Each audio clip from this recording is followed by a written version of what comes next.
Hey, Vegas. I'm Ron Garrett, and it's now time for the Vegas Pulse. Stories from the back of the house. You know, we get a little bit down underneath what's happening here in Las Vegas. Some things you might not know about from behind the scenes.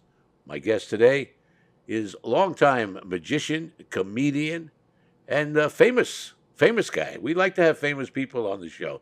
His name, Lorenzo Clark. Hey, that's me. Lorenzo. Let me take my Vegas pulse.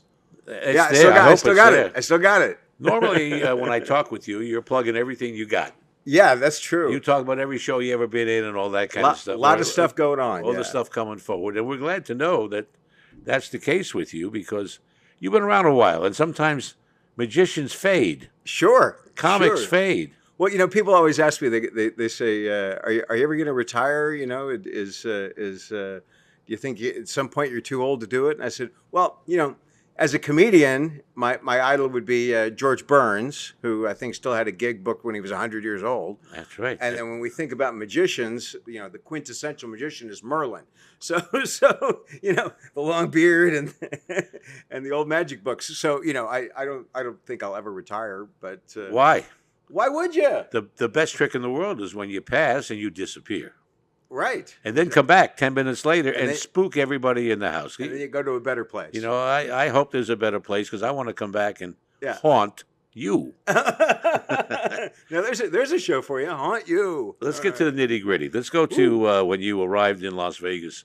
Way back in 1968, you were a young guy. I was a child, and I remember my parents brought us out me and my sister, for the opening of Circus Circus. So were you in the show at Circus Circus already, or you just came to Vegas? No, I just came to Vegas.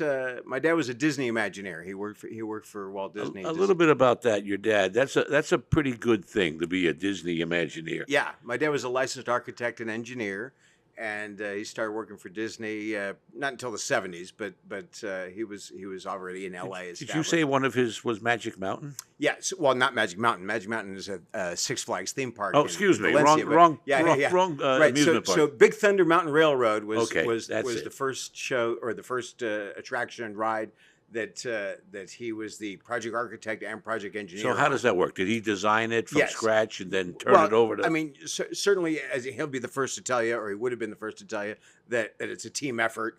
Nothing is 100%, but he was project architect and project engineer, so he was the head guy on Big Thunder Mountain Railroad. Prior to that, he'd worked on the remodel of Space Mountain and the remodel of the Matterhorn. That's what I meant, Space Mountain. But then from that point forward, he kind of became known as the Coaster King. His name was Cliff Clark. Cliff Clark, the Coaster King, right? So because he did Big Thunder Mountain Railroad and then Splash Mountain, which has now been renamed. That's the one that J.D. Vance just took his family on, the log ride. And then Tower of Terror, which is... So show business was in your heart. Well, from a very young age. Yeah. And you have been Disney-fied. You brought up Disney. You could have a series called "Being Brought Up Disney." I'm working on a book, Growing Up Disney. Growing Up Disney. There's the right thing for it. Will they let me do it? I don't know. So you prefer magician or comic? Well, I mean, I'm a comedian. I've been can we say smartass? I've been a smartass, since I was a kid. So, but you're still a smartass. Thank you. You're welcome. Thank you very much. Yeah. Anyway, I've always had that gene, and I made my first appearance on television at 8 years old on a Sunday morning show called Climbing High, and I sang and danced with a duck in Italian. Monkey papa. I didn't know ducks could speak Italian. I didn't know ducks could speak Italian. Yeah, well, yeah, some can. Yeah. Anyway, so if you want to say my first foray into show business was singing and dancing. So because the duck, the singing to the duck in Italian, that was I think I was 8 years old at that point. And then I think 7th grade talent show, we did a dance routine. Okay, and right about then I was just starting to get into magic, and I was influenced by the movie The Sting. Right, so that was with Paul Newman and Robert Redford. Right, a great movie. How did that influence? Well, how did that movie become? Right, so there's a great scene in that movie where Paul Newman is in a poker game. Right, his character is in a poker game, and they have a magician who doubled the hands. I found this out later by the name of John Scarney, and he does all these fancy cuts, and the ace of spades keeps coming to the top of the deck, and he deals out the cards, all this fancy card work, and I was fascinated by that. So my real desire for magic was to be a card sharp. And then of course I watched all the James Bond movies and To Catch a Thief, and I wanted to be an international jewel thief and spy. Yeah, well, yeah, perfect for that role. yeah. Okay, so let's get down dirty a little bit. When you decided to add magic to your show, Yeah. where did you learn to do all that? Who did you talk to? Right. And what magic tricks did you flub right off the bat? What did you screw up? Oh, I've screwed up quite a bit, but the when you're learning magic, I think that I mean I learned a couple card tricks from I had an uncle, I had a cousin. They knew a card trick, simple card tricks that you see people do in the bars, and I learned those tricks again at a very young age, and then I got a book. But where'd you learn those from? You studied? No, I learned those tricks from my uncle, my cousin. So the other people showed you how to do it. Other people showed me how to do it. And then I got a book on sleight of hand, and I learned every move in the book. And then I got a magic set, and that kind of it was intriguing because the tricks are cool, but they're kind of self-working. So I kind of gravitated back towards the sleight of hand stuff, as I said, John Scarney, and I got a book on him, Scarney on cards, and I started learning the real sleight of hand tricks. The real magic, what I call the real magic, the real sleight of hand. And here's one for the camera. It's a trick. It's a gag. It's an illusion. It's like when they tell you money from the lottery goes to benefit our schools. Okay, so that is an illusion. We're going to take a break right now. Okay. And when we come back, I want to talk about some of the magic tricks and how they work. You're not allowed to do that, are you? I'll tell you about a fun trick. Well, let me take the break. Okay. Yeah. And we'll come right back to that, okay? But I want to get a little bit behind the scenes here. Sure. We'll be right back here on the Vegas Pulse, stories from the back of the house with my guest, Lorenzo Clark. We'll be right back.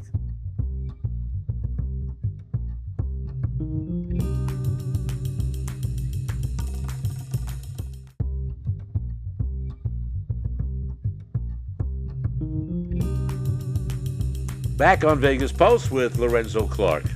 At the end of the last segment, we were talking about screwing up a trick. Do magicians do that a lot? I had a magic show when I was the general manager of Gold River in Laughlin, Nevada, back in the 90s. Yeah. Was it the 90s? No, it was the 90s. I can't remember as I get old. I had a magic act there. You probably know him. At the time, he was called Flash Dana. Uh-huh. Now he is Drake Devon. Okay, sure. And Drake Devon is a famous magician, and you know him, don't you? Yeah, yes. Yeah, he's quite good. Oh, yeah. And I had a whole show with Drake Devon called Mystere. Okay, yeah. And I learned some of the things that magicians do. Yes. Especially sawing the girl in half. Yes. Of course, the legs go underneath and all that kind of stuff. Really? Or am I wrong? Well, there's many methods for sawing a person in half, and I used to work for David Copperfield on his television specials. Right. He had 30 years of network television specials for CBS. I mean, I only worked on 5 or 6 of them, but he did a thing with Donnie and Marie with the Osmonds on one of his first TV specials where they sawed him in half lengthwise. Okay, and I always thought of that because David always likes to change things up and take an old concept and rework it, etc. But I always thought that was a very clever way to do sawing in half. Then, of course, later on he became very famous for doing the buzzsaw, where he was laying on the table and the buzzsaw saws him in half that way, and without having the box on top, etc. So there's a lot of variations on sawing a person in half. So Did you ever do that one? Oh, sure. Yeah, but that's not where you're at now, though. No, it's funny because in my magic career, I started out. I was kind of baptized by being a child prodigy at the Magic Castle. I was accepted there at 15 years old. So I was very young, and I started performing there at night when I was 17 years old, and I couldn't leave the backstage area because you have to be 21 to be in the club. That's right. So I had to be set backstage, and there was no bathroom. So there's one now, but at the time there wasn't. So you get creative, I guess you have to be creative when there's no bagaus, as we say in Italy. Exactly. Yeah, there's a bucket. Okay. Are you part Italian? Yeah, I'm half Italian. I knew I liked something about you. Yeah, exactly. Hey, but you're known for your hair. You've got the whole thing with your hair. Thank you. People recognize you. Oh, that's got to be Lorenzo Clark. But you always didn't have the short hair. At one point in time, you were Larry Clark, Yes, yes. and you appeared on Merv Griffin yes, yes, I as did. Larry Clark. Yeah, I was still Larry Clark at that point, and that was kind of the turning point because I started joining the union. So SAG-AFTRA, the Screen Actors Guild, American Federation of Television and Radio Artists, and there was another Larry Clark. He actually became a director, and he did Another Day in Paradise with James Woods and Melanie Griffith, and he did another movie called Kids or whatever. So he was Larry Clark. So then for a while, I was the Larry Clark. Before, nowadays it's very common for people to have a handle on Twitter or a handle on Instagram or whatever to be All the different so and names. so or the official or whatever. SC started. USC, the school started being the university. It became a thing. But at the time when I did it, nobody got it. I was the Larry Clark, and they go and I remember Irvin Arthur was my agent, a great agent at the time, and his wife ran the office, and she was like, "I'm doing the contract. It says the Larry Clark. Is it the Larry Clark show?"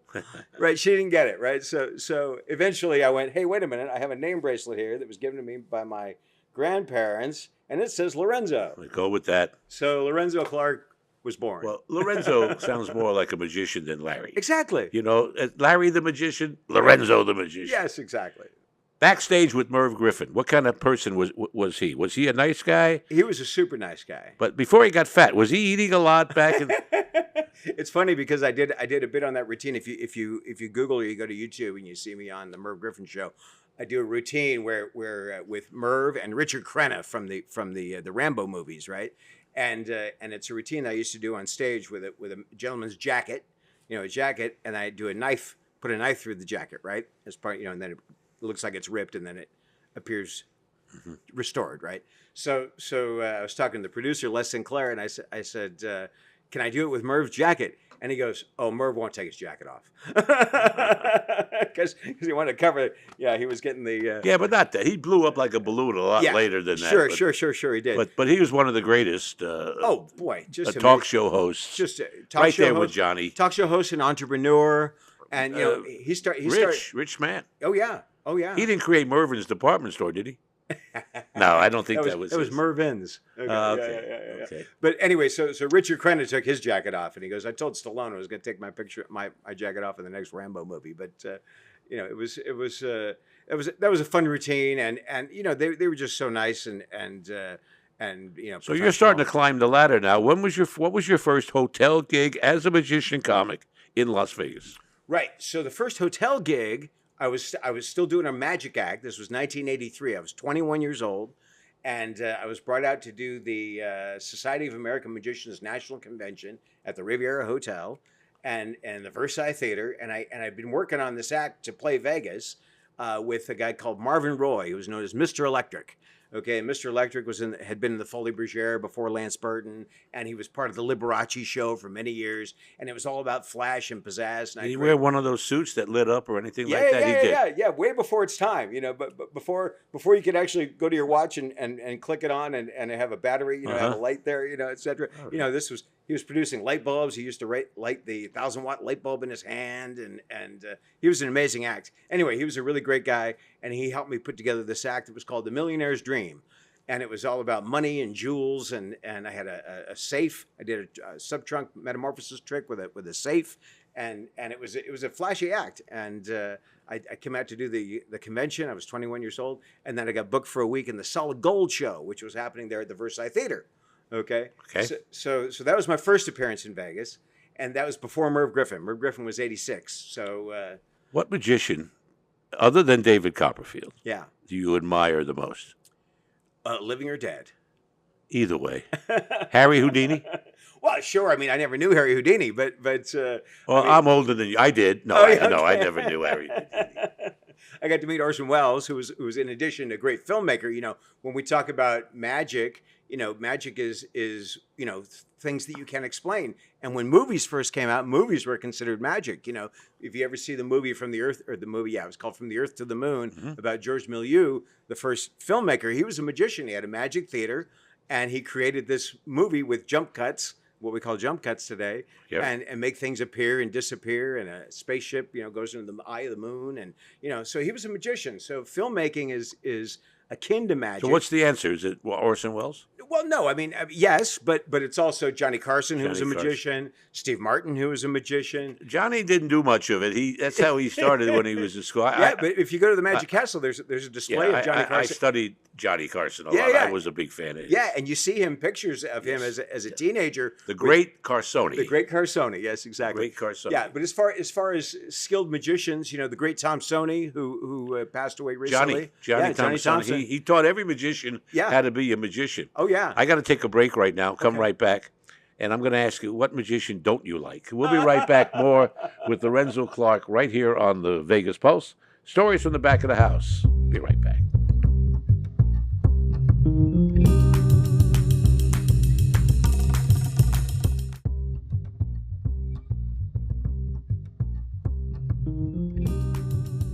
You work with lots of magicians. Is there one that sticks out as that you can talk about if he's not dead? A stinker that bothers you? Can you? Wow. It's funny because the guy who's the current entertainment director at the Magic Castle is a guy named Jack Goldfinger. Okay, and the reason he's the entertainment director at the Magic Castle, and he was a great Vegas act as well. He used to be opening act for Red Fox, and he was in the Motown Hall of Fame, and he's pushing 80 now. And he talks like this. He says, "All right, if you can't say something nice about somebody, don't say something at all." So I said, "Well, what'd you think of so-and-so's act?" "You got to see it." So you're not going to answer that. Well, I don't hold grudges. There's certainly been people that have been nicer to me in the business, and people that haven't been nice to me in the business. Okay. There's a guy who's a mind reader in town right now who's he tries to be Sherlock Holmes. And it's like, I've met him a couple times, and yet every time I see him, he tries to big time me. Like, oh, I don't know who you are. Because, Well, that happens a lot to me. Everybody's big time me. But yeah. Well, so we're not going to say who that is, but that's right. Well, people will know, but it's and then recently a good friend of mine, Joe Monty, he fooled Penn and Teller, right? So when you fool Penn and Teller, you get to come on and do their show, right? So I was in the audience with Paul Fiddler, who's a great magician here in town, and a guy who does a magic podcast, Luke Dancy, all things magic, and Donnie, the lovely Donnie. And the four of us are in the VIP booth, et cetera, and after the show, Joe Monty goes backstage, and we're like, okay, are you coming out? Or no, I'm back here with Penn and Teller. Okay, do you want us to come back? No, they don't want to see it. They don't want to see it. It's like, okay, well, F you too. My great experience with magicians was with Drake Devon. Yeah. My not so great experience was with Steve Wyrick. Okay. Okay, so you understand why I said that name. I'm not going to go much further, apparently. Yeah, I had to rebuild the entire Sahara showroom to accommodate Steve. Yeah. And he was a very interesting guy. Yeah. He was a good magician, very good magician. Yeah. Well, he had a lot of great tricks. He had great tricks. We had to put this big propeller on stage. Oh, yeah, exactly. And then I made him show me how it works, and he wouldn't do it. Oh, my. He wouldn't do it. And then he wanted me to replace all the lights in front of the stage, and I didn't want to do that either. So yeah, but he did a good job, and he did a lot of business. Yeah, and then he was a little tough to deal with. That's all. But he was all right. But tough to deal with. Who's the toughest one you ever dealt with? Oh boy, you can still like him, but who was he? Well, it's when because I've also produced and directed shows. I was director of It's Magic Show and Academy Magical Arts Awards, and you get to when you start dealing with the act. Okay, as an artist, you have to kind of use psychology, the old Jedi mind trick, So I really haven't had a problem with dealing with anybody. I think if you're able. That's because you're a nice guy. That's well, you get in tune with somebody and you kind of figure out where they're coming from, try to get on their perspective, and Okay, I'm going to take another break. Okay, we're going to come back. I want to talk about the magicians that took over the Las Vegas Strip. Okay. Because at one point in time, and I've been here since 1970. Yeah. At one point in time, every hotel had a magic act. And they should today still. I know you were going to say that, but one of the things I want to do is get rid of half of them along with a whole bunch of Cirque du Soleils. Yeah. We'll be right back with more on the Vegas Pulse. Stories from the back of the house with my guest, magician, comedian, Lorenzo Clark.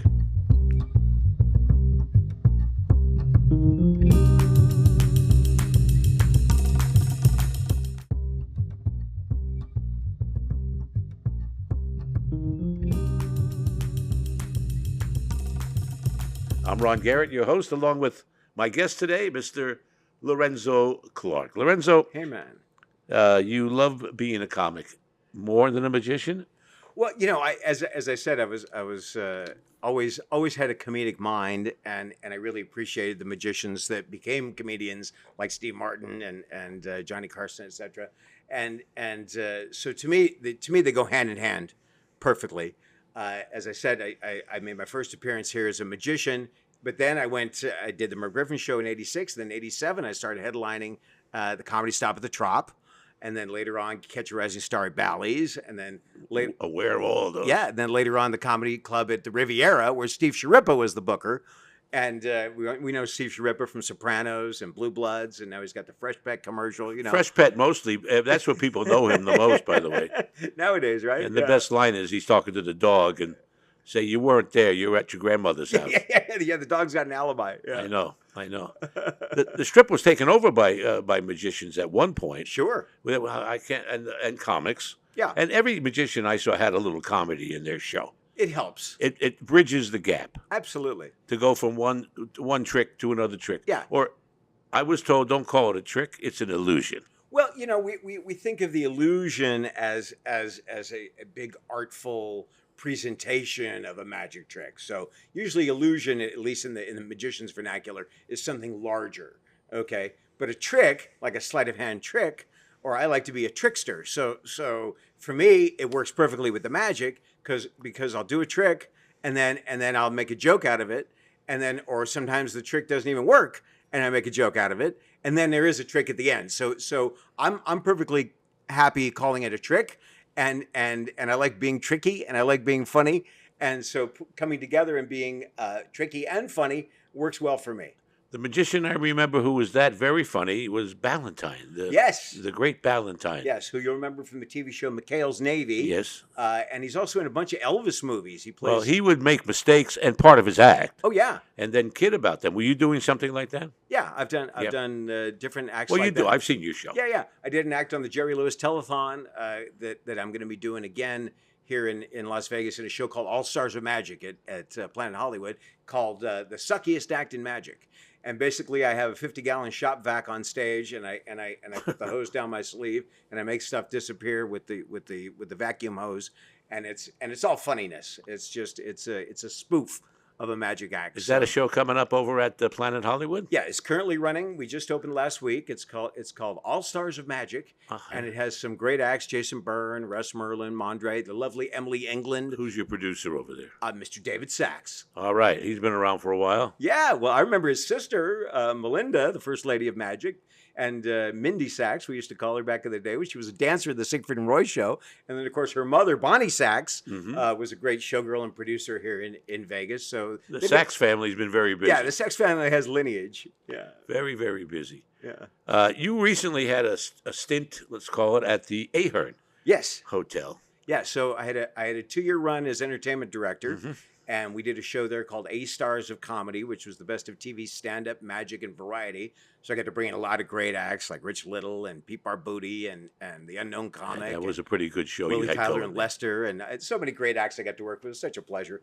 And I'm still doing some freelance producing with them. In addition to doing the Planet Hollywood show, I'm bringing in the Clean Comedy Challenge. That's July 17th, 18th, and 19th. Oh, that's this week. That's so this week. Thursday, Friday, Saturday. And then I have the Yachty Girls, which is a yacht rock show that I'm producing, and Get Mind Blown show with a great mind reader from Denmark named Martin Castor. And then the great J. Scott Berry. We have a magic convention coming in town called Magic Live. July 31st through runs about. Okay, it's not the suits. The magic show is they bring in all the clothes. I got mixed up. It's not the men's apparel deal. No, I get mixed up when that happens sometimes. Yeah, it's Magic Magazine is a famous magazine of magicians. Now, you've been in Vegas long enough. Do you have any dealings with the mob? I don't know nothing. What do you mean? Come on. It's funny. They're all dead. No, it's funny because in Vegas, everybody was always very nice to me, and I certainly knew that was around, but as I said, Sciarippa was the booker at the Riviera. Well, he's a mob actor. He wasn't in the mob. That's as close as I'm going to get. But when I was in Atlantic City, okay, there was. Oh yeah.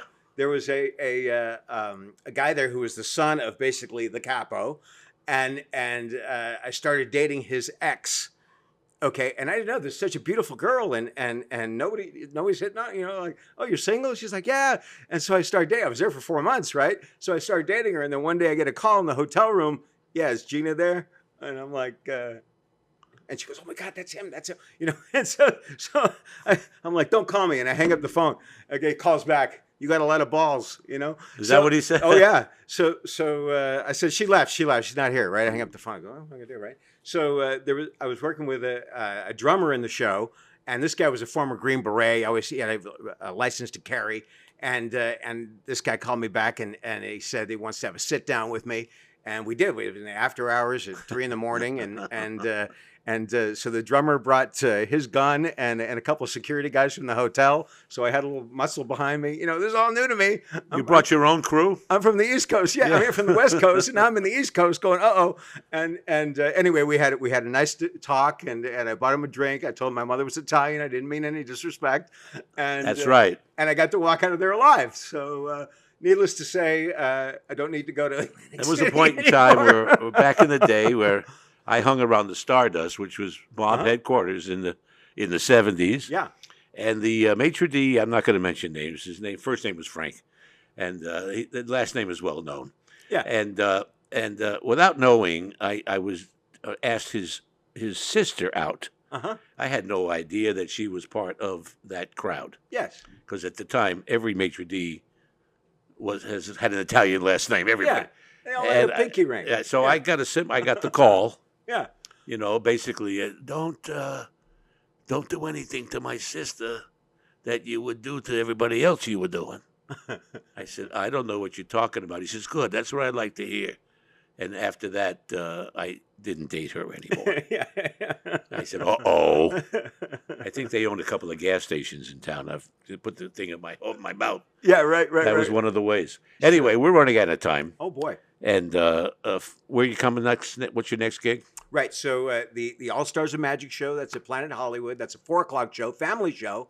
Runs Tuesday, Thursday, Saturday at 4 o'clock. Right. And then I mentioned the stuff we got coming up at the Ahern this week. And then July 31st through the 9th, a great magician that I bring in from Europe called J. Scott Barry. He's originally from Reno, but he's been living all over the world. So now he's from Europe, right? Yeah, well, right, I love that. Right, exactly. And he's got a show called Art of Wonder, and it's a really. I was here for Easter. I had him here at Easter time, and he's just an amazing magician. So check out Ahern Hotel and Art of Wonder. J. Scott Barry, come see us there at the end of July, beginning of August.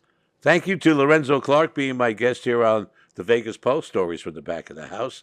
We got a little bit in depth with him. He's a little tough to get through. Most of my guests. I don't know nothing. You don't want us. Nobody wants to know nothing. I wasn't there. Remember the final comment? Keep your mouth shut and don't rat on your friends. That's right. Thank you, everybody. We'll see you next time here on the Vegas Pulse.